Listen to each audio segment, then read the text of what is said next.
सहारा group refund claim. सहारा का refund नहीं मिला, यहाँ से फिर करें क्लेम, जानिए कितने दिनों में आएगा पैसा। इसे मिंट ने प्रकाशित किया है। सहारा ग्रुप रिफंड लेटेस्ट अपडेट। अगर आपका पैसा सहारा समूह में फंसा है तो अब आप नए रिफंड रीसबमिशन पोर्टल के जरिए आवेदन कर सकते हैं।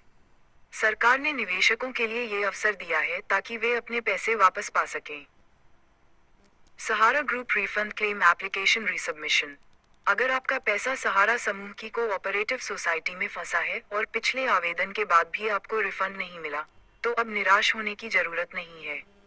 सरकार ने सहारा निवेशकों के लिए एक नया रास्ता खोल दिया है।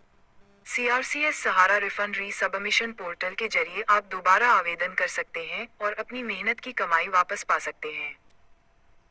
ये खबर उन लाखों लोगों के लिए उम्मीद की किरण है जो सालों से अपने पैसे के इंतजार में हैं। तो चलिए इस मौके को गंवाए बिना जानते हैं कि आप कैसे इस प्रक्रिया का फायदा उठा सकते हैं और अपने पैसे वापस पा सकते हैं। सहारा समूह की 4 प्रमुख कोऑपरेटिव सोसाइटीज। सहारा क्रेडिट कोऑपरेटिव सोसाइटी, सहारा यूनिवर्सल मल्टीपर्पज सोसाइटी, हमारा India credit cooperative society, स्टॉर्स multipurpose cooperative society. ये भी पढ़े इटर फाइलिंग 2025 कौन सी तारीख आपके लिए है आखिरी। सैलरी, कारोबारी और प्रोफेशनल्स जाने अपनी इटर भरने की डेडलाइन। इन चारों कोऑपरेटिव सोसाइटीज में निवेश करने वाले लोगों के लिए ये खबर किसी तोहफे से कम नहीं है।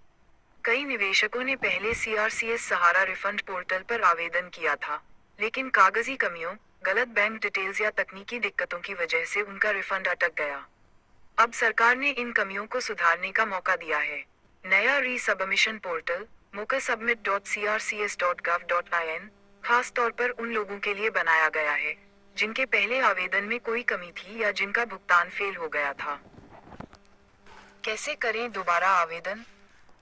इस बार प्रक्रिया को और आसान बनाया गया है ताकि आप बिना किसी परेशानी के अपने पैसे वापस पा सकें। आइए स्टेप बाय स्टेप समझते हैं कि आपको क्या करना है। सबसे पहले पोर्टल mookasubmit.crcs.gov.in पर जाएं। अपने 14 अंकों का क्लेम रिक्वेस्ट नंबर, CRN और कैप्चा कोड डालें। ये नंबर आपको पिछले आवेदन के समय मिला होगा। अगर आपका CRN सही है तो पोर्टल आपके आधार से जुड़ी जानकारी लेगा और आपके आधार लिंक्ड मोबाइल नंबर पर OTP भेजेगा। OTP डालकर लॉगिन करें। लॉगिन करने के बाद आपको बताया जाएगा कि आपके पिछले आवेदन में क्या कमी थी।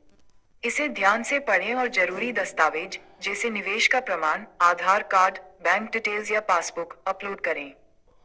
सभी कमियों को ठीक करने के बाद फॉर्म जेनरेट करें। इसे प्रिंट करें, हस्ताक्षर करें और स्कैन करके अपलोड करें। ध्यान दें, फॉर्म जेनरेट होने के बाद उसमें बदलाव नहीं हो सकता। कौन से दस्तावेज चाहिए। निवेश से जुड़े प्रमाण जैसे डिपॉजिट रसीद या पासबुक, आधार कार्ड और आधार से लिंक्ड मोबाइल नंबर। अगर क्लेम 50,000 रुपये से ज्यादा है तो पैन कार्ड, आधार से लिंक्ड बैंक खाता। कब तक मिलेगा रिफंड। रीसबमिशन के बाद आपका आवेदन 45 दिनों के भीतर प्रोसेस हो जाएगा। अगर सब कुछ सही रहा तो आपका पैसा सीधे आपके बैंक खाते में पहुंच जाएगा।